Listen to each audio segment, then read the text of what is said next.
በተለይ በአሁኑ ጊዜ በመካከለኛው ምስራቅ ባለው ጦርነት የተነሳ የነዳጅ አቅርቦት ሰንሰለት ከፍተኛ መስተጓጎል አጋጥሞታል። እነሆ ብልጽግና ለውሸቶቹ ሁሉ አዲስ ሰበብ አገኘ። አህመድ ሺዴ በተሰኙት ሹሙ በኩል የነዳጅ ዋጋ በአንድ ጊዜ 10 ብር የተጨመረባችሁ ኢራን ከነ አሜሪካና እስራኤል ጋር ስትዋጋ ሆርሙዝን ስለዘጋችሁ ነው የሚል ሙዚቃ ከፍቶ ደንሱልኝ እያለ ነው። ተው እንጂ አህመድ ሺዴ ከጥቂት ዓመታት በፊት 18 ብር ሲሸጥ የነበረን 1 ሊትር ነዳጅ 128 ብር ስታስገቡትስ ሆርሙዝ ተዘግቶ ነበር እንዴ? ከፈለጋችሁ በእግራችሁ ሂዱ፣ የሀብታም መኪና ነዳጅ አንደጉምም እያላችሁ የአገሪቱን ሀብት በኢትዮጵያ ከተሞችና ተራሮች ላይ ስትከሰክሱትስ ሆርሙዝ ተዘግቶባችሁ ነበርን? የሚሉትን ጥያቄዎች ማነሳሳት አመክንዮ ለማይገባቸው ሰዎች እርባና የለውም። እንዳም ሆኖ የብልጽግናው አገዛዝ እስከዛሬ በፈጠራ ሲናገር የነበረውን ሐሰት አሁን በዓለም አቀፍ ዜናዎች ሊሞሽረው እየዳዳው ነው። የነዳጅ ዋጋን የጨመርኩት በመካከለኛው ምስራቅ ጦርነት ምክንያት ነው እያለ ነው። እንዳም ሆኖ ይህ አገዛዝ በነዳጅ ዋጋ ላይ ጭማሪ በማድረግ የኢትዮጵያውያንን የኑሮ ወገብ ማጉበጥ የጀመረው እንኳን በመካከለኛው ምስራቅ በኢትዮጵያም ውስጥ አንዳች ጦርነት ሳይጀመር ነው። የአገሩን ሕዝብ ተደመር በሚልበት ወቅት ጭምር የነዳጅን ዋጋ እያናረ ሕዝብን በኑሮ ውድነት ጥርሶች ሲያስቀረጥፈው ነበር። የዋጋው መወደድ ተገቢ ነው ወይ? ነዳጅ ሲወደድ ገበያም ያሻቅባል የሚል ጥያቄ ሲነሳም ለምን በእግራችሁ አትሄዱም? ነዳጅ ካጣችሁ ለምን ገጠር አትሄዱም? ለምን ገጠር አትገቡም ካለ 7 ዓመት አልፎታል።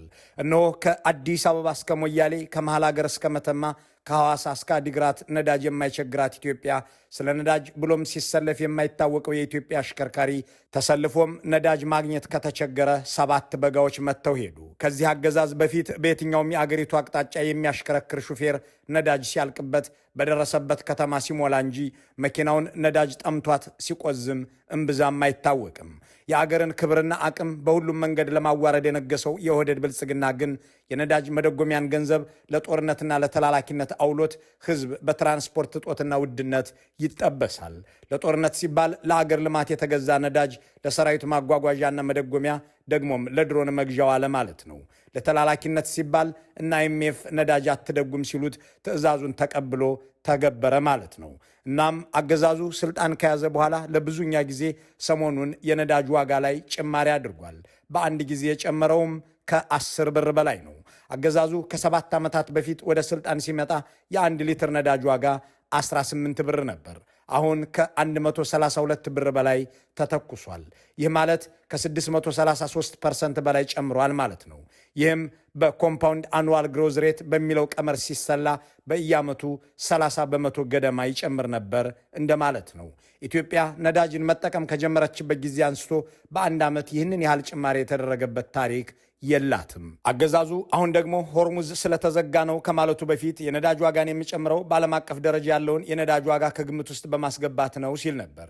ይህ ግን በአሃዛዊ ማስረጃዎች ሲረጋገጥ የማይገናኝ ሆኖ እናገኘዋለን። መንግስት ለዘመናት ሲደጎም የነበረውን የነዳጅ ዘርፍ መደጎሙን በማቆሙ የኢትዮጵያን ገንዘብ ለIMF ለመላላክ ብሎ እንዲረክስ በማድረጉ እንጂ ዓለም ላይ የነዳጅ ዋጋ ስለተወደደ ጭማሪ ያለመደረጉን ቁጥሮቹ ብቻ ምስክር ናቸው።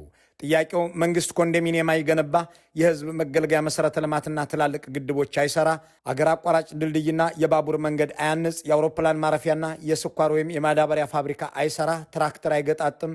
ታዲያ ለነዳጅ ሲደረግ የነበረውን ድጎማ አንስቶ የጣለው ለምንስ የዜጎች ህይወት እንዲህ ያለ ምስቅልቅል ውስጥ እንዲገባ ወደደ የሚለው ነው።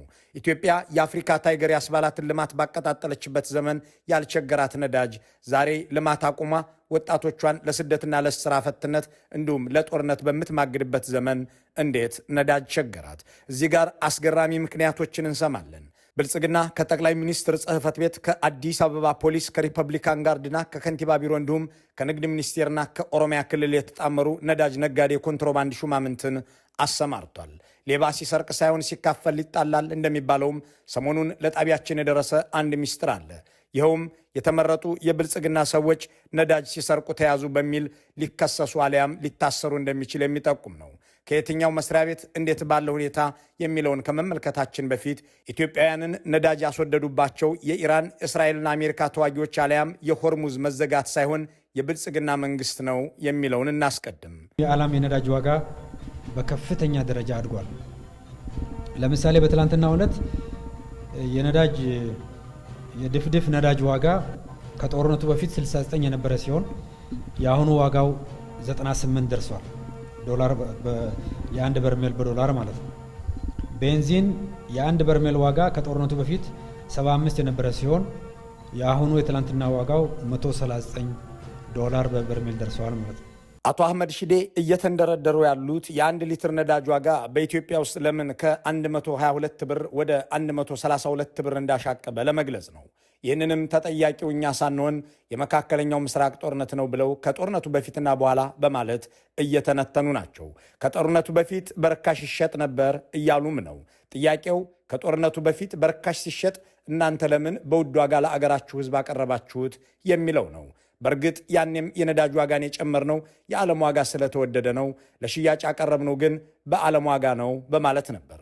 ግን ይህንን የዓለም አቀፍ የነዳጅ ዋጋን መነሻ በማድረግ የሚለውን ምክንያታቸውን የተለመደ ብልጽግናዊ ውሸት እንደነበር ለመመልከት ይህንን በምስሉ ላይ የሚታየውን ከሮይተርስ ከብሉምበርግና ከአሜሪካ ኢነርጂ ባለስልጣን ያሰባሰብነውን መረጃ ዋቢ እናድርግ። ይህ ሰንጠረዥ የብልጽግናው አገዛዝ ወደ ስልጣን በመጣበት መጋቢት መጨረሻና ሚያዝያ መጀመሪያ 2010 አንድ በርሜል ነዳጅ 67 ዶላር ገደማ ይሸጥ እንደነበር የሚያሳይ ሲሆን ሰሞነኛው የመካከለኛው ምስራቅ ጦርነት እስከሚጀመር ድረስ ማለትም እስከ ባለፈው የካቲት መጨረሻ ድረስ ማለት ነው 74 ዶላር ገደማ ይሸጥ እንደነበር ነው።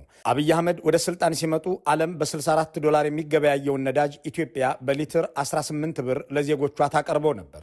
ዘንድሮ ደግሞ ዓለም 74 ዶላር ሲሸጥ ብልጽግናዎች 122 ብር በሊትር ይሸጡት ነበር።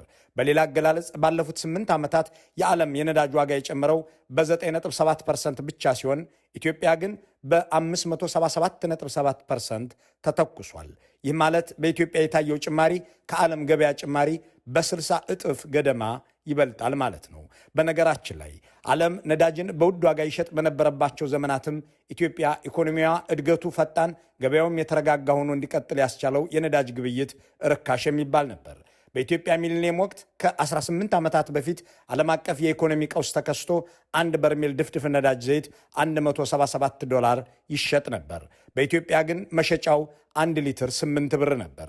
8 ብር እየተሸጠ ደግሞ የኢትዮጵያ ገጠሮችም ሆኑ ከተሞች የነዳጅ እጥረት አልነበረባቸውም። በዓለም ላይ የነዳጅ ዋጋ ሲጨምር እኔም ጨመርሁ የሚለው ብልጽግና ግን በዓለም ላይ የነዳጅ ዋጋ ከፍተኛ ማሽቆልቆል ባስመዘገበባቸው ያለፉት ዓመታት ጭምር እሱ ከፍተኛ ጭማሪ ያደርግ ነበር።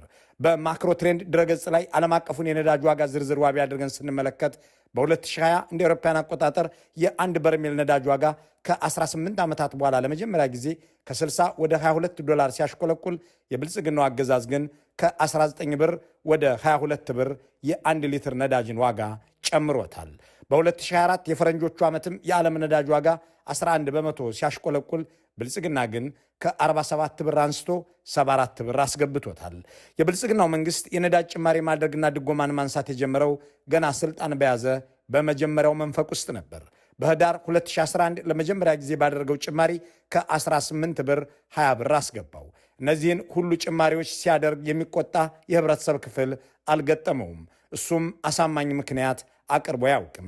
ዓለም አቀፍ ገበያ ላይ ነዳጅ ስለተወደደ የሚለው ሰበቡ የሚያሳምን እንዳልሆነ ሲያውቅ ደግሞ የግለሰብ መኪና ስለበዛ ለግለሰብና ለሀብታም እየደጎሙ መኖር የለብኝም ብዬ ድጎማውን አንስቼዋለሁ ወዘተ ይላል።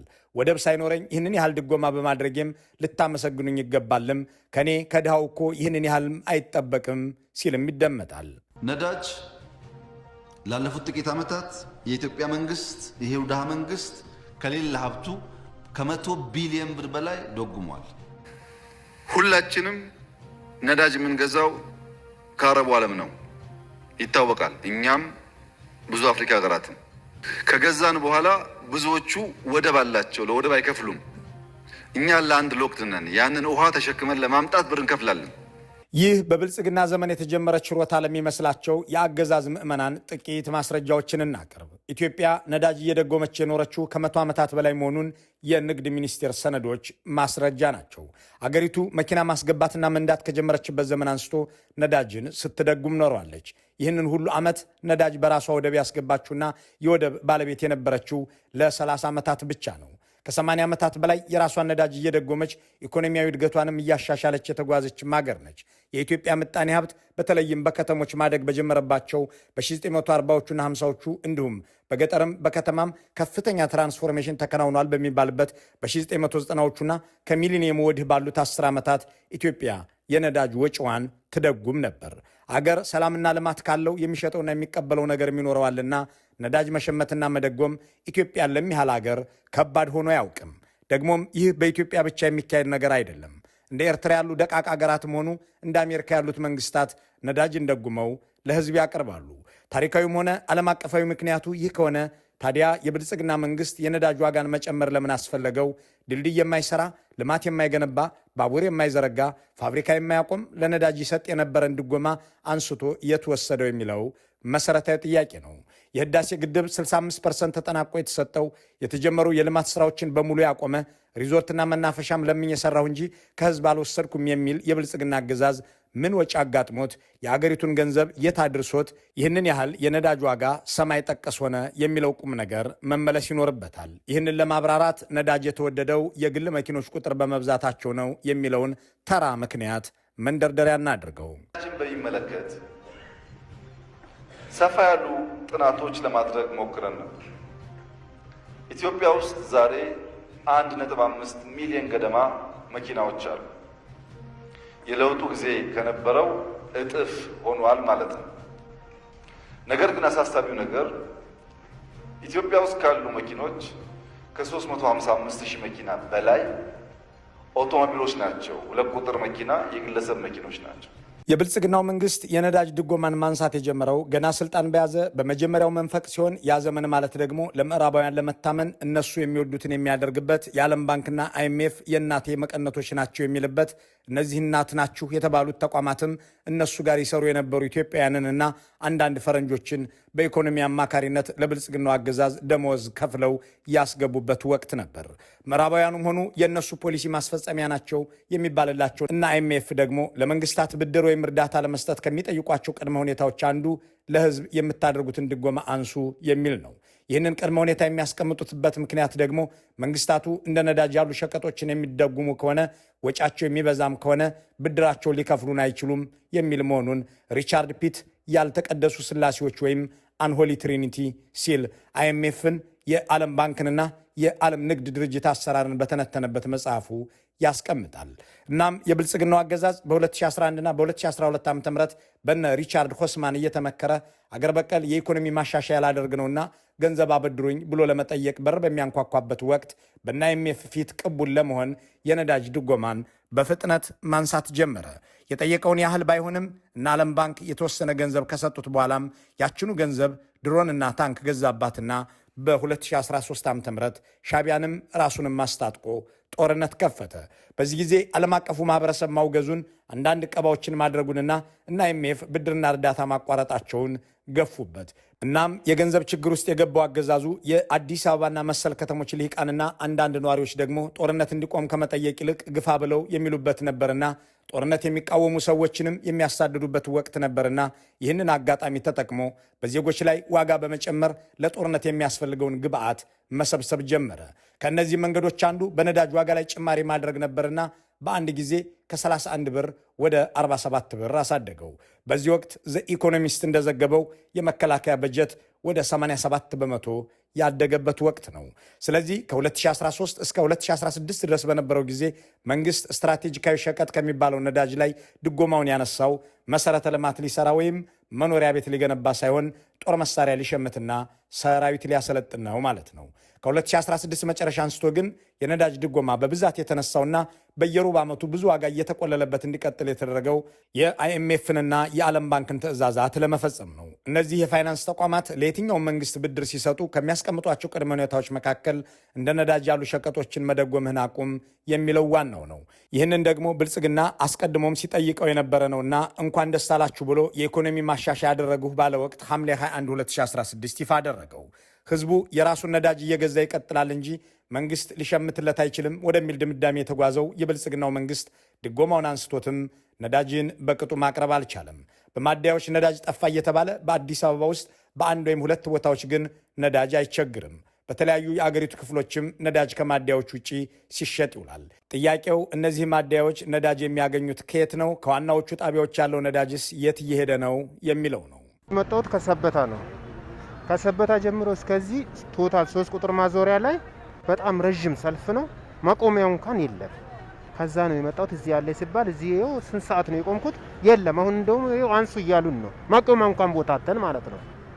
ዳቦ ይዘን ለመግባት እየተቸገርን ነው። ህዝብን ለማገለገል እየተቸገርን ነው። ነዳጅ የለም ነው ያለውና በጣም ለማን አቤት እንደምንል ግራ ገብቶናል። 300 ወይ 400 ነዳጅ ለመቅዳት ሙሉ ቀን እንቆማለን ሳንሰራ ማለት ነው። የምንቀዳ ነዳጅ ደግሞ ያለ መስመራችን እዚሁ መንገድ ላይ ያልቃል። ጊዜን አጥቻለሁ፣ ገንዘቤን አጥቻለሁ። ብዙ ማገለግላቸው ህብረተሰብ አሉ። ኢትዮጵያ በኢህአዴግ ዘመን የተገነቡ 7 የመጠባበቂያ ዴፖዎች አሏት። እነዚህ የመጠባበቂያ ዴፖዎች ስትራቴጂክ ሪዘርቭ የሚባል ስምም አላቸው። በአጭር አገላለጽ ለክፉ ቀን ተብሎ የተገዛ ነዳጅ የሚጠራቀምባቸው ናቸው። ትላልቆቹ የልማት ፕሮጀክቶች በድንገት የነዳጅ ፍጆታቸው ቢጨምር፣ ድንገተኛ አገራዊ አደጋ ቢያጋጥም ወዘተ በሚል ርካሽ ወቅት እየተጠበቀ ተገዝቶ በእነዚህ ዴፖዎች የተጠራቀመው ነዳጅ በቅርብ ጊዜያት ውስጥ በብልጽግና ተከፍቷል። የኢትዮ ፎረም ምንጮች እንደሚሉትም ይህ ስትራቴጂክ ሪዘርቭ ተከፍቶ ነዳጅ መውጣት መጀመሩ የአገዛዙን ባለስልጣናት ኪስ ማጥገብ እንዲችል አድርጓል። ነገሩ የጀመረው ብልጽግና ሰራዊቱን ወደ ሰሜን ኢትዮጵያ ማንቀሳቀስ ሲጀምር ነው የሚሉት ምንጮች በሺህ የሚቆጠሩ መኪኖች በአዲስ አበባ ከተማ የነበረውን ነዳጅ ቀድተው መከላከያውን እንዲያጓጉዙ ግዳጅ ተጣለባቸው። ከ100 ሺህ በላይ ሰራዊትን ማመላለሱ። እንዳም ሆኖ ነዳጁ አልበቃቸውም ነበር። እናም ለጦርነት ሲባል ሰራዊት ለማጓጓዝም ሲባል ስትራቴጂክ ሪዘርቮቹ እንዲከፈቱ ተደረገ። አጋጣሚውም ከጠቅላይ ሚኒስትሩ ቢሮ፣ ከሪፐብሊካን ጋርድ፣ ከከንቲባዋ ጽሕፈት ቤት፣ ከነካሳውን ጎፌ ሚኒስቴር፣ ከአዲስ አበባ ፖሊስ ኮሚሽን ተውጣቶ የነዳጅ ኮንትሮባንድ ሲነግድ ለነበረው መንግስታዊ ወንበዴ እድል ፈጠረ እያሉ ያስረዳሉ። በመላ አገሪቱም ሆነ በአዲስ አበባ ነዳጅ ጠፍቶ ቢያንስ 10 የሚሆኑ የነዳጅ ማደያዎች ግን ነዳጅ አይቸግራቸውም። የዚህ ምክንያቱ ይኸው መንግስታዊ ወንበዴ ነዳጅ ደብቆ ስለሚሰጣቸውና ትርፍ ስለሚቀራመት ነው ሲሉም ያብራራሉ። ኢትዮጵያ በአማካይ በቀን 10 ሚሊዮን ሊትር ነዳጅ የምትጠቀም ሀገር መሆኗን የነዳጅ አቅራቢ ድርጅት መረጃ ያሳያል።